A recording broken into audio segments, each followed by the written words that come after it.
Great to start off a new series, starting off a three-part series this morning called MOT Your Life. And I'm going to kick off looking at your emotional life. Now, I don't know how you feel about that. My background, apart from working for the church, is that I started out as a medic and then I trained as a psychologist. So this is really my topic. I could talk about this for hours. So you're quite lucky that I have a Eurotunnel booked, because otherwise it might be a sort of setting in for the afternoon. I don't know how you feel about it, though, because talking about your emotions isn't everybody's natural thing to do. You know, you might actually be feeling quite uncomfortable, thinking, I'm going to have to talk about something that's quite personal to me. You know, a lot of us, we like to keep our inner life just that, really, inner. We don't really want to come and talk about it in a room with this many people in it. Maybe you just feel that your emotions are a bit embarrassing. You don't really want to confess what's going on underneath. You know, we like to present like an outward perfection, don't we? On the outside, I'm cool and calm and collected, everything's fine. On the inside, there could be, quite often in my head, there's a smaller version of myself running around panicking. But on the outside, I look quite calm most of the time. So you might be able to think, you just want to keep this stuff private. Maybe you have a policy, a bit like this one. A no-digging policy. Basically, your emotions are under the surface and that's where they should stay. You know, some of us feel that to delve deeply into stuff is really just not that healthy. It's not a good idea. Better just to leave it where it is. Some of you, the guys in particular, you might feel that emotions is a topic really just for the girls in the house. You know, this is all stuff that these women do. We don't talk about our emotions. Just by the way, I work with a lot of women and guys who find talking about their emotions difficult. You guys don't have the monopoly on that. We don't always like to do it either. So, but you might think it's just for girls. It's not. This is something that we've all got to think about. Maybe you think that spending time, it's all right to admit you have them, but actually to spend time thinking about your emotions is really only something you have to do if you're ill. Maybe it's something that you do when you've got a problem. But apart from that, basically, you don't want to talk about them. So this is just for the people who are poorly. There's something wrong. You know, we like to think, don't we, that most of us are in a sort of little healthy box and our emotions are basically fine. And some other people struggle with their emotions and it's because, you know, they're not so well and they've got some difficulties with it. We like to protect ourselves by thinking of it like that. Actually, emotions are for all of us. They're something that we all have. Just like we all have physical health, we all have emotional health. And I don't know how you're feeling this morning. Maybe you've had a good week. Maybe you're at the good end of the line. Maybe you've had a rough week. Maybe life is throwing some stuff at you right now that you never expected to have to deal with. And you know, as you go through life, you will experience stuff that challenges your emotions. You might get to a point where actually you find you are struggling and you never thought you would. So this is a topic for everyone. Most of all, though, I guess what we think, if we think about our emotions, is we think, this is just the way I am, whoever you are, pessimist, optimist, whatever you think. Superman, some of us like to think that. Your emotions are basically just you. You think, this is the way I am, it's the way I act, it's the way I interact with the world, it's the way I was made, nothing I can do about it, leave it well alone. But actually, your emotions are something that is not just part of who you are. They're not just static. They're designed to grow and develop through your life as you learn and you journey through the world. And what we're going to think about this morning is about how God is so interested in our emotional life, as well as some of the other parts of our life. Because did you know that your brain is amazing? I love talking about the brain. It's just so clever. You know, your brain is the filter that you see the world through. If we all went to the same football match this afternoon, or the same rugby match. Happy St. David's Day, by the way, everyone. Tony, happy St. David's Day. Yeah, good. I could not mention it, could I? No. But if we went to the same rugby match, say we all went to England versus Wales, which I'm not going to mention it anymore, but for those of you who know, it didn't go too well for us. But at half-time, it was looking really good. I know. Anyway, we would come out of it with a totally different emotional reaction, because our brain is filtering that experience. So you don't just come to the world and we don't all have the same experience of it. Your brain filters it. I've got a little video to show you, a little bit of a fun game. Would you like to have a little bit of a fun psychology game this morning? Okay, now you're all like, no, I do not want to play fun. It's all right, it's just a bit of a watching game. You don't have to do anything. In a minute, I'm going to get Gary to start the video. What I want you to do, you'll see a black and white picture of an old building, of a castle, I think it is. Then it will change to another picture. You'll still see the same image, but there's a black spot on the screen. And you'll see a countdown for 15 seconds. While it counts down, I want you to focus your eyes on the black spot, okay? You're all looking very serious. Good. Then it will change back to the same image as the black and white one you saw the first time, and I want you to see if you notice anything different about it. Okay, Gary, let's go. Okay, you're watching, eyes on the black spot. Keep looking, keep focusing. 5 more seconds. 4, 3, 2. We're going to flick back to the black and white. What do you notice? Anybody notice any difference? Okay, try again. Looking at the black and white and then changing. Counting down. 5, 4, 3. Ready? It's coming back. Keep your focus on the black and white image. What do you notice? It's in color, yeah. It isn't. Now, if you look away quickly and look back, you'll see it's still in black and white. Do you see? Isn't it cool? Yeah, it's really cool. Thank you for saying that. I think it's really cool. Your brain is so clever that it's constantly putting its own perspective on what you're seeing. It's interpreting everything that's going on around you. And it quite often adds its own little extra things to help you. Your brain, you don't just see a clear image, your brain interprets it. So even though that's still a black and white image that you were looking at, because of the other things your brain has experienced in the 15 seconds, it imposes its own perspective on it, and you see it in color. I think that's pretty cool.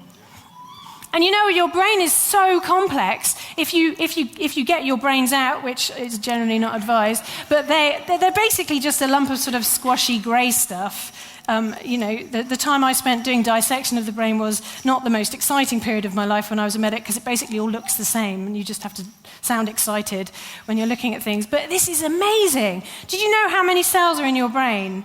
There are 1 billion cells in your brain, and there are 1 trillion connections between those cells.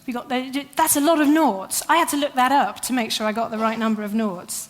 It's incredibly complex. And it's everything about who you are. If I changed the way your brain worked, I would totally change the person that you are.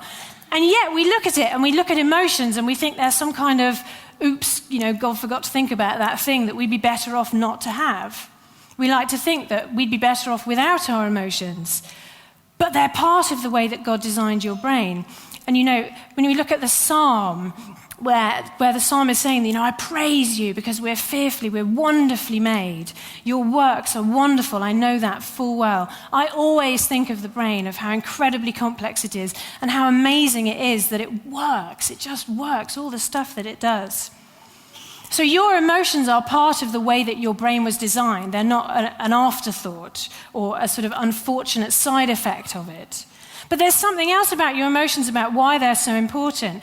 And it comes from the way we were made. If you look in Genesis, the thing that makes humans different from the rest of the sort of animal world is that we were created in God's image. And I love the way that the Message translates that, saying that we reflect God's nature. So if you look in the Bible, you'll see that God is an emotional God. You'll see that God gets angry, God gets jealous. You'll see these emotions. And our own emotions reflect the nature of God. So when people look at you and experience you as an emotional human being, they are seeing something of a flicker of what God is and the way that God reacts to things. Of course, we're sort of sinful people. We don't get everything right. But if you think of Jesus in particular, he was God in the human body that he designed. And he too experienced emotions. Jesus was without sin. And yet he experienced a whole bunch of emotions, good and bad, things like love, but also things like the stress and the strain, anxiety, worry, and he wept. So I'm going to mention in this talk several basic truths about our emotions that we need to take on board and take away with us. And here's the first one. Emotions are not sinful. Sometimes we get the feeling that we just shouldn't have them. But that's not true. We don't need to feel bad for having emotions. They are part of the way we were designed. And more than that, another truth is that the fact you have an emotion is not a sign of weakness. It's actually a sign that you were created in God's image. So we should love our emotions. We should embrace our emotions because they're part of the way that God designed us, and they're part of the way that God reacts. And here's another truth about your emotions. Did you know they're not static? They don't just stay the same. If I brought my son, who's 3, in here, and then I brought my daughter, and then I stood me here, you wouldn't expect the 3 of us to react emotionally in the same way. At least I hope you wouldn't. because I know how my son reacts to most things. Because as we grow, our emotions change. And in the Bible, we are called to deliberately work to be maturing in what we do. So Paul says, my friends, stop thinking like children. We need to start thinking like mature people. He also says that we should grow to become mature in all things. This is not just something that we work on some parts of our life and then we leave other bits behind and don't worry about them. But our emotions very often do get left behind. When's the last time you spent any serious time thinking about the way that you act and interact with the world? Unless, like I said, some people, if they've come into problems, that's the only time that we tend to focus on our emotions. But it's something we should all be looking at throughout our lives, looking at how we're learning and growing and changing and how God is teaching us as we aim to become more and more as close to being like Jesus as we can achieve on this earth. And this is a quote from a book called Emotionally Healthy Spirituality by a guy called Peter Scazzero. And his whole focus for that book is that we, in leaving behind emotional stuff, we've made a really basic error, that we can't become spiritually mature without also becoming emotionally mature. It doesn't matter how well you know your Bible, you're not mature, you're not growing mature in all things if you forget your emotions. And we have to focus our sight on our emotions sometimes. We have to think about our emotions, because if we don't, we're not going to be able to keep going along that journey in maturity. People often say to me when they come to me for help, maybe they're struggling with something, they say, but what difference will it make if I just understand my emotions better? Because it won't change anything. I want to change them. I want to get rid of them. And I say, the important thing about understanding is that then your reactions become a choice. If you don't understand the way you react emotionally, it's just automatic. It's just something you do. Somebody says something, you yell at them, game over.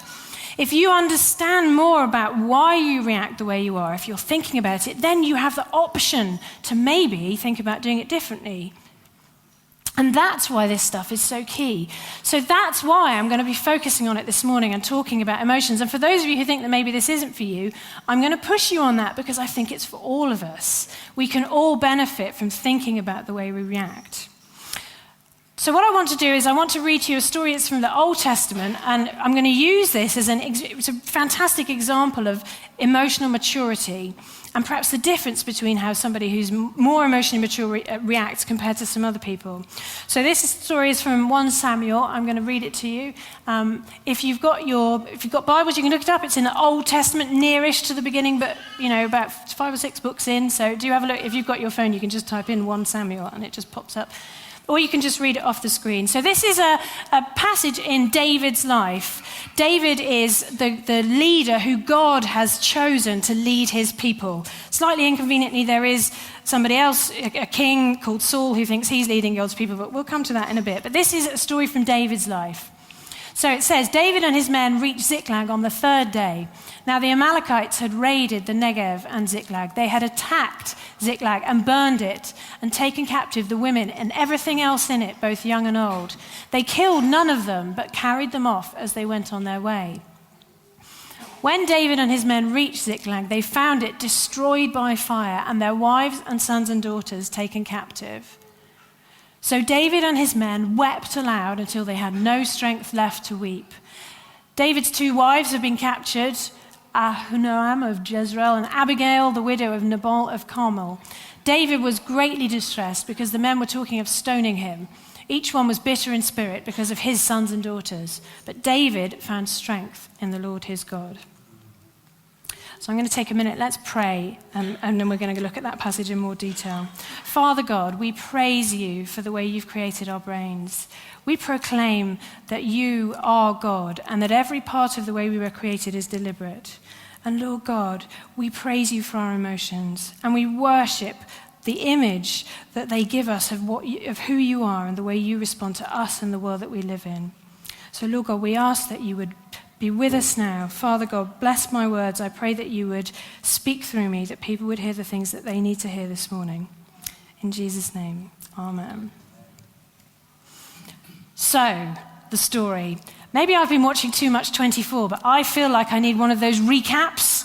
You know, like at the beginning when you can't remember anything that's happened and they take you through everything important that you should have noticed in the previous episode. And you know, they zoom in on something that you thought was insignificant and clearly you were wrong. Does that happen to anyone else? Anyway, so I'm going to do a bit of a quick recap because it's a pretty dramatic time in David's life. Because Saul is not happy that he's in the position that he's in, he's been trying to kill David. And there's been this huge long saga where David is trying to work out, is Saul really trying to kill him or isn't he? And in the end, he flees for his life because he finds out that, yeah, Saul really is trying to kill him. And there's this period where he's trying to find somewhere he can live, where he's safe. And he's trying to find people, and some people give him up to Saul, and he ends up having to move around, and he's hiding in caves. It's a real stressful period in his life. And eventually where he ends up is that he ends up living with the Philistines, who are actually the enemies of his people, God's people, but they're kind of the only ones who will take him. And they feel that he's basically burnt all his bridges so much with his own people that it's okay, he can come and live with them. It goes so far that they then go to war against David's own people, and David has to go with them and say that he'll fight with them because they're the people he's living with.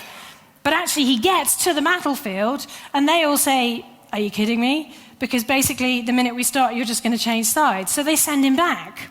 So he's had this incredibly stressful, dramatic period in his life where he's hiding and being pursued and trying to get on with one bunch of people who he probably doesn't really like that much because his own people, he can't be there. He's away from home. He's not got the stability and the security. He's under pressure, isn't he? And I think it's really interesting to think about for a minute how our emotions are affected when we're under that kind of stress. Because life chucks stuff at us. And very often, when we struggle with our emotions or when we're thinking about them, finding that they're more difficult, it's because we're under stress. Now, to understand that, we need to just think about how your emotions are designed to work. So bear with me for a sec. I'm going to take you through. This is sort of my model of how your emotions work. So you can think of your emotions as a bit like striking a match. So the job of your emotions is basically to detect something that's going on in the world around you that's significant. So there's a bit of your brain that is continuously monitoring what's going on alongside a list of the sort of goals and the things that are important to you. And if it detects something significant, it needs to grab your attention.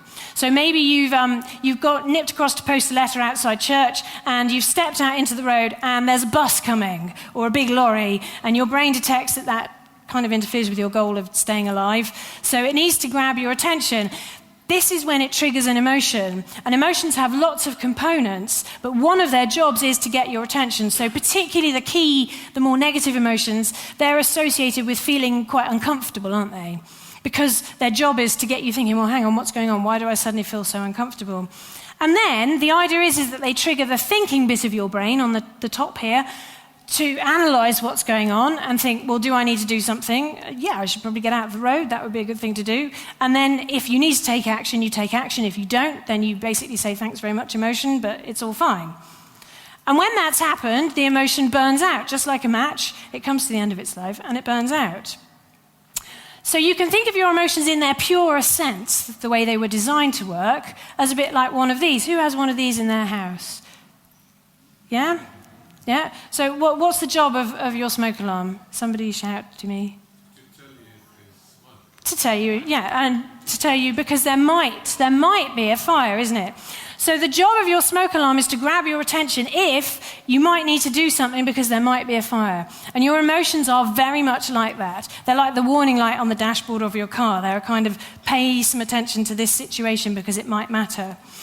Now, when we're stressed out, when there's loads going on, when we're struggling just to keep track of everything, it's a bit like your brain goes onto a sort of hyper red alert.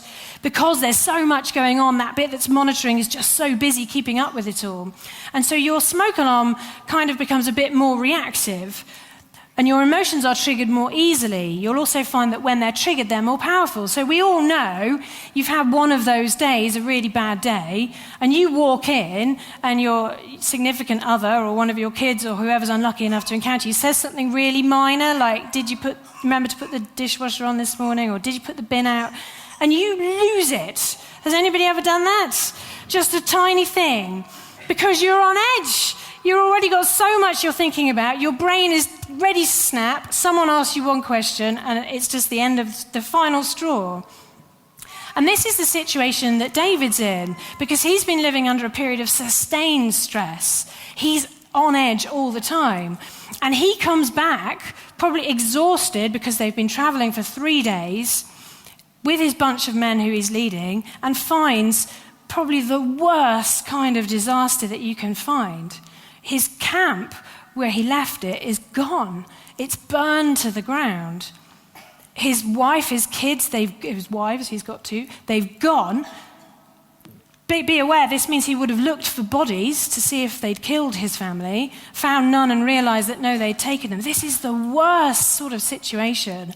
And in these moments when crisis happens, when you least expect it, something awful happens, it's like being hit by something a bit like this. It's like a massive wave of emotion that just blasts you, and it can knock you totally off balance. And this is what happens to him. And I guess we've all had experiences of when that's happened. What's interesting to see is to think about is David's role here. He's the leader. You know, he's the guy who's supposed to have all the answers. He's the one who's telling these guys where to go, what to do next. And he comes into this situation. How would you have reacted? How would you have expected someone who's leading you to react? How would you expect, say, your boss at work to react if there was a huge crisis affecting the company? If you're a parent, how would your kids expect you to react in a crisis? You know, how would we think that someone leading would react? And you know, David, we have to lead by example. We might expect that what he does is that it's his job to kind of hold it together, put those emotions away, stay calm, think about the next action. But actually what it says that David does, like his men, is that he weeps until he's got no strength left. He goes with this emotional wave that has hit him. And from this comes a really important truth that we need to learn about our emotions, which is it's okay to have them, but it's also okay to show them. You know, I'm living in a different culture at the moment, and one of the things that the other Europeans have about the British, and I think they're probably pretty right, is that we're very internal people. We don't really react much. You know, when Nathan, my son, was playing in the crash at Christmas time here, and he made a traffic jam with his cars, and I said, "Is it a traffic jam?" "Yes, Mummy." He said. I said, "Are they beeping?" And he looked at me and said, "They're not French."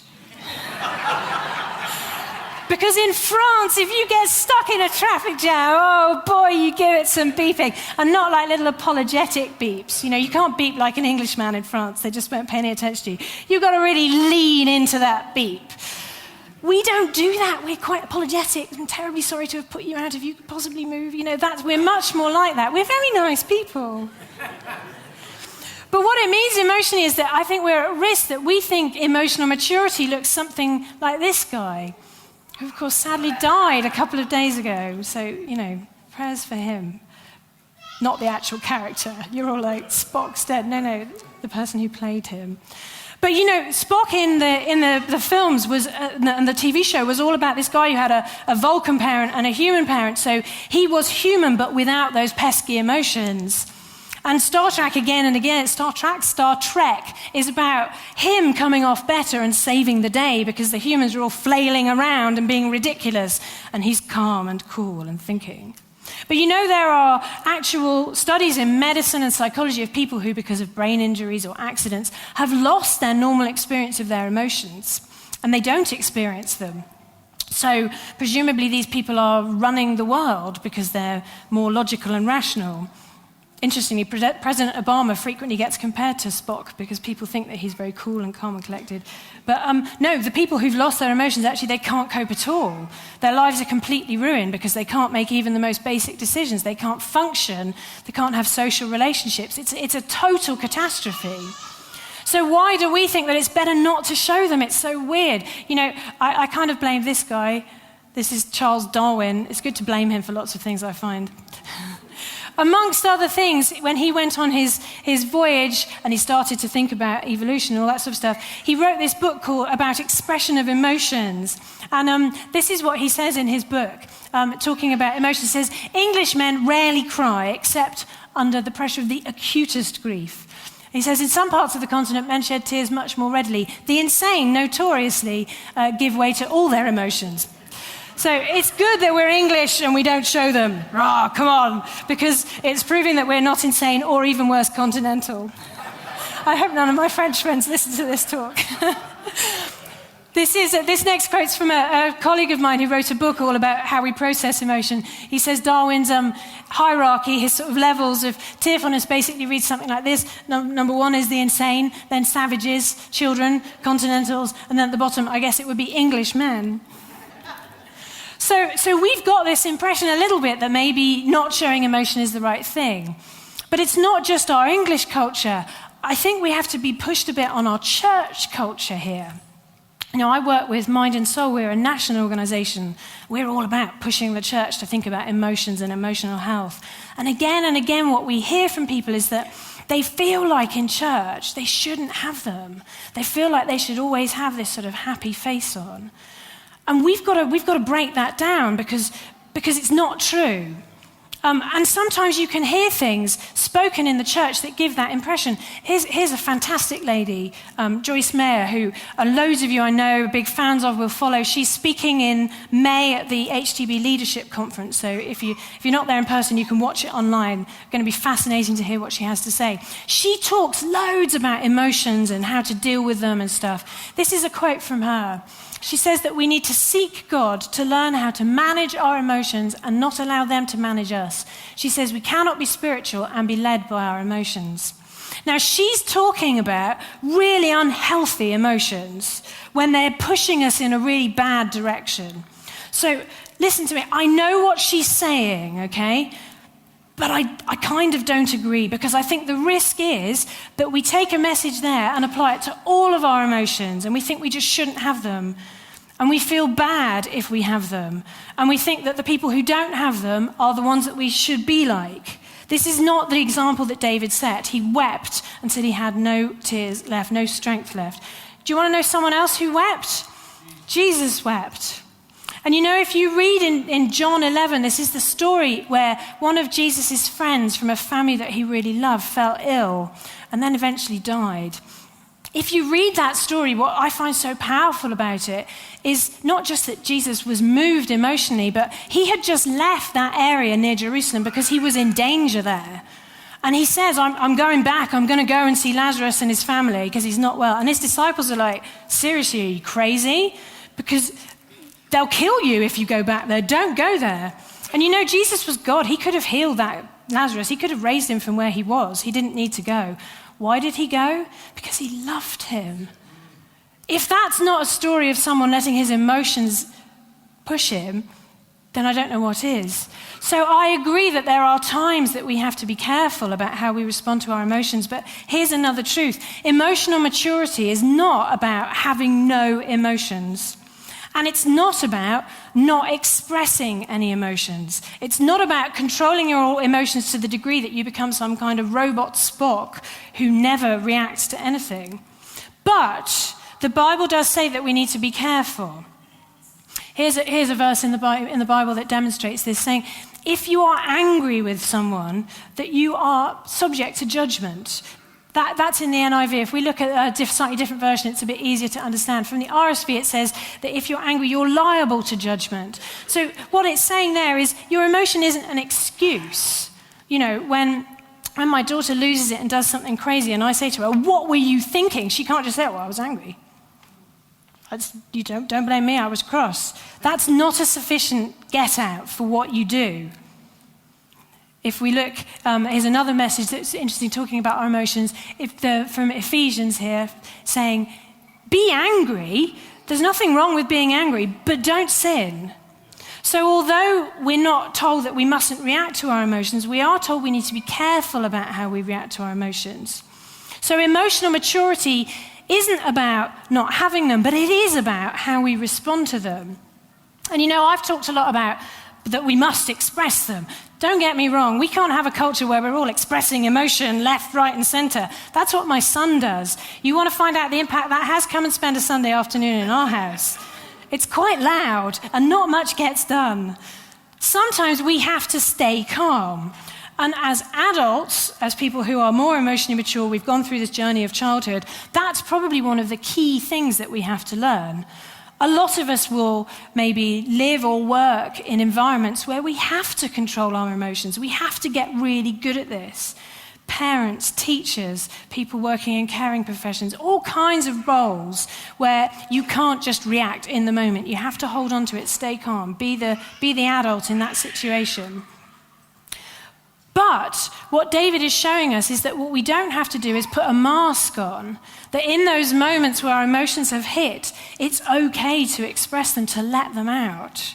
And people, this is so important because there is more and more and more research that shows that the more you try and push your emotions down and hide them and keep them from ever being displayed, the more likely you are to have trouble with them. Because I often use the illustration of doing that with your emotions is like trying to put an angry cat in a box. Who has cats? Yeah? Okay, do you have one of those little traveling cases you have to put them in? Until recently we had 2 cats. Sadly, one of our cats is no longer with us. But we try and get the cats in the box to take them.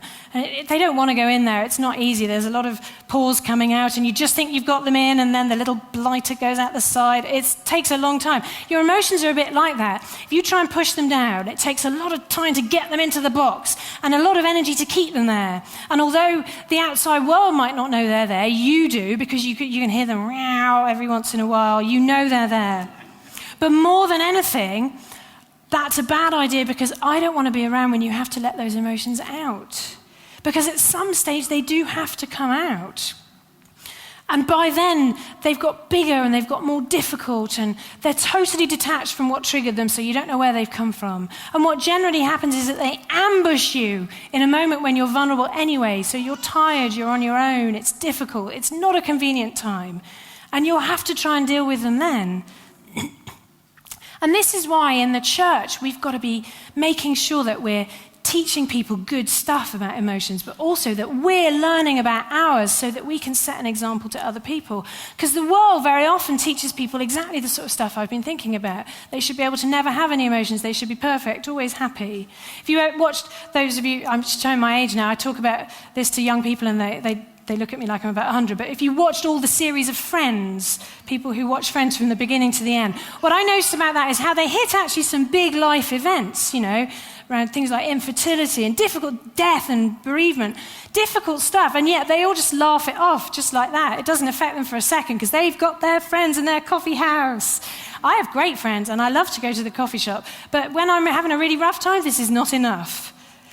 So we've got to take out to the world a message that says it's okay to have these emotions, to be human. This is the way we were designed. Because what we don't want to do is for the message coming from within the church to be even less helpful than the message that's from outside. I love this sign.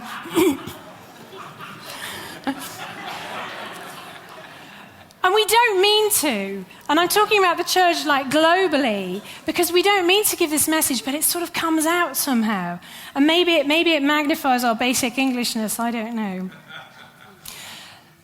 So there's a really important truth there about expressing our emotions and feeling at ease with them.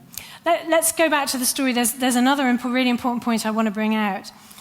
And this is interesting because it's about the way, obviously we've talked about the way that David responds, but also about the way that his men respond, these guys who are with him. Because not only is he sad and distressed because of what's going on, but the Bible tells us that he's greatly distressed because these guys are talking about stoning him, because they're blaming him, probably fairly understandably. And what I want to talk to you now about, and it's linked to our emotions, is about our perception of truth. Because the video that I showed you is demonstrating just how actually sometimes your brain can give you a slightly dodgy interpretation of what truth is. So that picture that you looked at was always black and white, but after we'd done the clever little magic trick, your brain was interpreting it as color. And there's something interesting that can happen with our emotions which we need to be very careful of, particularly in times of stress. So the times when we're experiencing the most emotion and maybe we're relying on it the most in some ways. And you remember I said that your emotions were a bit like a smoke alarm. So those of you who have them in your house, wave at me if your smoke alarm has ever gone off. Yes, if it hasn't, you might want to check the batteries in that. Okay, so those people who wave at me again if it was an actual real-life fire. I'm meaning flame, not just that you set fire to the bacon. Okay, one or two people. But most of us have had loads of experiences probably of it going off, and it is just that someone's put the toast on for a bit too long. Or when I was a kid growing up, it was always that my brother had set fire to the bacon grill, but maybe that's just us. Now, what happens when we're under stress is that sometimes we take a shortcut in our brains, and instead of treating our emotions as smoke alarms, we do something different. We sort of promote them, and we start to treat them like what they're doing is telling us fact and truth. So we assume it's a bit like saying when the smoke alarm goes off, there is always a fire. So if you lived like that, every time your smoke alarm went off, you would call the fire brigade, run out of the house. It doesn't really work. And this is a key thing about emotional maturity, is the ability to recognize the way your emotions act, and that sometimes they're actually not right. Because our instinct in the moment when we're feeling an emotion, particularly if it's powerful, is to just go with it. Does anyone remember these guys? Another showing your age. You remember the numbskulls? They used to be in the Beano. I used to get the Beano when I was a kid. Okay, the numbskulls, for those of you who don't remember it, because why would you not read the Beano? Or maybe you're just younger than me. The numbskulls was this cartoon where there was a little character who controlled every bit of your head. Treating your emotions like they are definitely right is a bit like promoting the guy who runs your emotions to run your whole head. And you know that's way beyond his ability range. He was never designed to do that. All he was ever designed to have the ability to do was to warn you that there might be a problem, and then refer that to the clever guys in the thinking bit of your brain who can do the analysis. So it's like promoting the guy who brings the tea round to become your main computer technician. It's just not going to work. Your emotions aren't designed to operate that way. And what this happens is if you do that, you'll find yourself that life becomes very, very unpleasant and difficult. For example, every time you feel anxious, you will feel like the worst is definitely going to happen. And actually, did you know the vast majority of the things that we worry about never happen? Your brain's job is just saying it might. It's a possibility. You should pay attention to this. If you treat it like it's truth, you're going to be living like all of those bad things are definitely going to happen. Of course, the person who this tends to affect most of all, if you do it, is actually you. Because if you're treating your emotions like that, it's you who's got to manage that weight and carry the weight of it. Another classic one for this is guilt. Very often something bad happens in our life or in the lives of people around us and we couldn't do anything about it, so we feel guilty. It's your brain's way of just checking, should I have done more? Is there more I can do? Is there something I can do now? If we take that guilt on and we treat it as truth, we end up carrying a whole bunch of guilt for stuff that was never anything to do with us. And you know, a whole load of us are walking around every day carrying a bunch of guilt for stuff that God does not blame us for in the slightest. It is nothing to do with you. So emotional maturity is about making the space to process your emotions. It's about challenging them. It's not about wallowing in them. I'm not saying, oh good, because David just stepped and he wept and wept and wept and this is what we should do, just stay in that place. It's about give yourself space to express them, but also we've got to look at the next stage of what David does. He moves on. And this is where he's showing his maturity, perhaps above that of the guys that he's with. Because you know, the biggest lie that your emotions will ever tell you is that they are the ones in control. Actually, you are the one who's in control of your brain and your emotions and the decisions you make. And even when you're in those nightmare moments when you're being hit by massive stuff, you can be in control. And that there's good stuff and places you can get help and support to help you get back in control.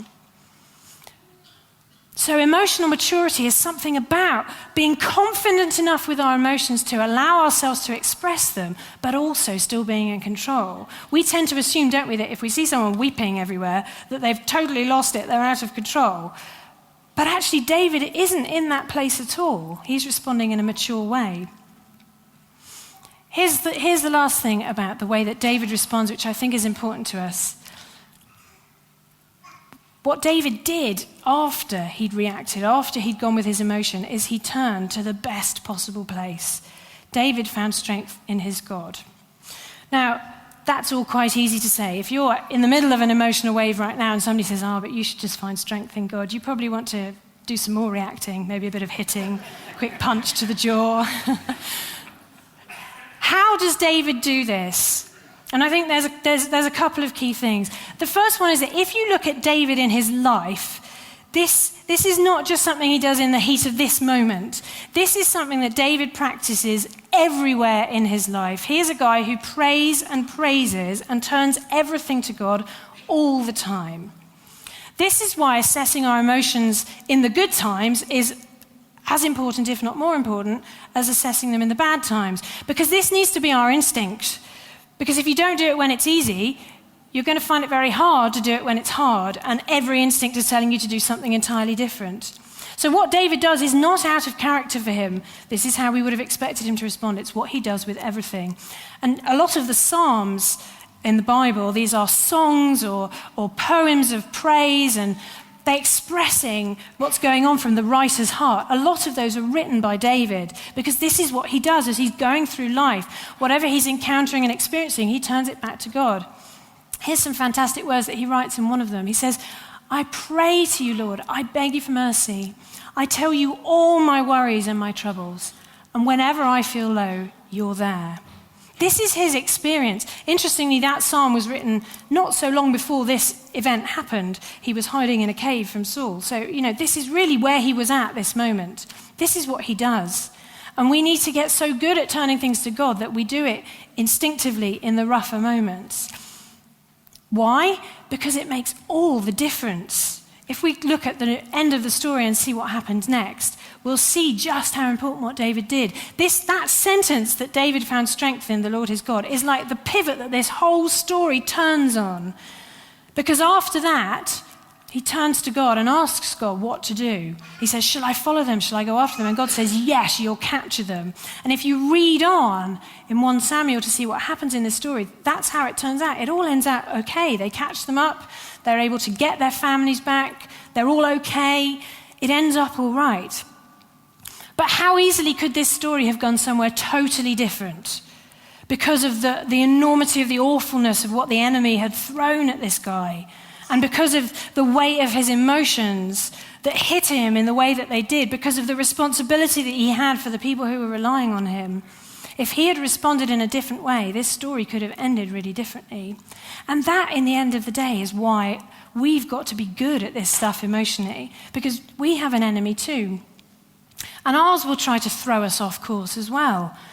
And some things in your life that happen are just bad luck. Sometimes it's an enemy trying to push you off course. We need to be emotionally aware. We need to be practicing good habits emotionally so that when that stuff happens, our instinct is to turn things to God, because that's what brings us through. That's what makes the difference. So we've talked about several key points. Let's just sort of summarize them this morning. Emotional maturity. What is that actually about? It's about being aware of our emotions, talking about them, feeling comfortable to do that. It's about processing them and expressing them, not all the time and not necessarily at the very moment they happen, but it is about finding space and appropriate moments to do that. It is about questioning our emotions, not just accepting what they tell us as though it's truth.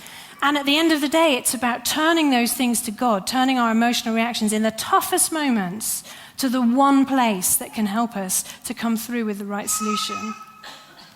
What is emotional maturity not about? It isn't about not having emotions. If anybody has ever said to you something that sounds critical because you're an emotional person, I just want to wipe that from your mind because it's not from God.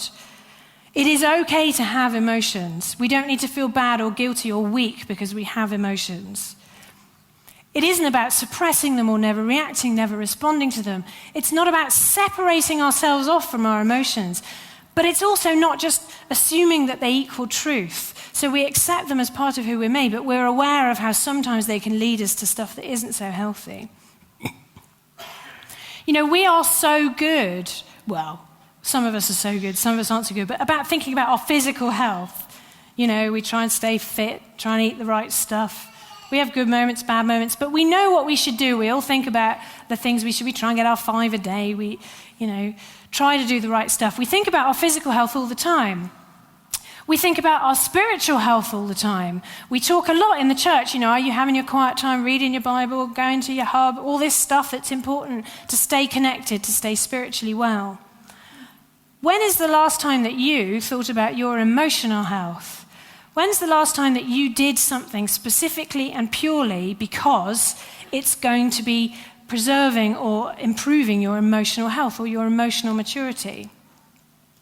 And there's plenty of stuff you can do. I'm going to run really quickly through 5 things. Just as a quick aside, this is a website run by a friend of mine that stands for livinglifetothefull.com, so LLTTF.com. This is an online course. It's free. If this has raised some stuff for you around how you react and how your emotions come out, you can go on there and it takes you through a course that is designed to help you think about how your emotions affect you and how your thinking links into them. We're actually going to be running that course here in the autumn. So that's a little eyes up for something that's coming in the future. But if you're interested, do look at that website. I'm going to put that a message about that on my blog next week. So if you come towards the end of next week and look on the website, you'll find a link to that. But for now, 5 quick things that you could do to be thinking about your emotional health, to MOT your emotional health today. Here's number 1. This is about practicing positive stuff. Our emotions, like a lot of things in our brain, we're biased towards the negative because unfortunately it's more important that your brain alerts you to bad stuff than good stuff because it's really important you pay attention to the bad stuff. So your brain has a bias. We're better at remembering stuff when we felt negative. We're better at remembering things that had a negative outcome. We tend to notice our negative emotions more. We have to correct that bias. And there's lots of good research that shows that you can do loads for your emotional maturity by, at the end of each day, sitting down and making a point of writing down 3 good things that happened that day. See, it's not hard. You could do that. And there's lots of research that demonstrates that just doing that one thing improves what psychologists call your emotional resilience, your ability to take the knocks, basically, by a huge step. So that's number 1. Number 2, think about what are your emotional 5-a-days. 5-a-day is about eating the stuff that's good for keeping us healthy. What's the stuff that keeps you emotionally healthy? Taking time, making sure you've got time for yourself. Not getting too stressed, spending time with God. These instincts that I've talked about that you need to practice in the good moments so that in the rough moments, that's just what you do. It's not new. Think about what they are. There's this website which calls them Mind Apples. I quite like that. Have you had a Mind Apple today? Have you done something that's good for your brain today? Number 3, let's talk about this stuff. Let's talk about it. Let's chat amongst ourselves. Let's chat in our hubs. If you go into your group or you come into church and that thing that everyone always says, they say, "How are you?" And what do you say? "Yeah, I'm fine."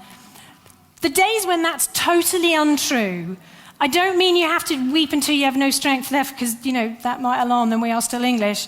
But it's fine to say, "Actually, I've had a rough week." And it's fine maybe to say, "Are you around for coffee later? I could really do with a chance to chat about this." Or it's fine to just say, "It's been rough. Will you pray for me?" It's okay to say that things aren't perfect. Let's talk about this stuff. Let's support each other. If you know someone is going through a rough time and you don't want to say anything because they haven't mentioned it to you and maybe you'll make them feel awkward, the worst possible thing you can do is to say nothing. A little card, a text. You don't have to be in their face about it. But just letting them know that you're thinking about them. Let's talk about this stuff. Let's be human because we were created human and this is a good thing. So let's enjoy the things that we were created to be. Number 4 is about practicing self-acceptance. There are studies that look at things you can do, and this is the hardest thing. If we look at how hard people find to practice these 5 things, this is the hardest. But it's also the one that makes the most difference. It's a lot easier to feel compassion and caring instinct to other people. We tend to be a lot harder on ourselves. So when we're experiencing emotion, we'll say things to ourselves like, "Well, I shouldn't be so stupid. I've got to pull myself together. I've got to grow up." And some of that stuff is good. Sometimes I need a good kick to myself to grow up. But sometimes I just need to say, "Actually, you have had a really lousy day. It's okay to feel bad." So we need to accept our emotions. We need to accept the way we react. Because that's a much healthier way to start to process emotions. And then the final thing, number 5, it's St. David's Day. I couldn't let it go without a mention. St. David is known for many things, but in his last ever sermon, this is what he said. He talked about the importance of the little things. And you know, in your emotions, just like in other things, we think that what makes the difference with our emotions is the big stuff, the disasters, the dramas, our childhood. Actually, it's very often more about those little things. So remembering to do the little things that make a difference, going easy on yourself, taking the time to talk to someone else, allowing yourself space to react, giving yourself 10 minutes to have a cup of tea because it's been a rough day. These little things can make all the difference. So I want to end now, and I'm going to let the band to come back, because it would be good just to pray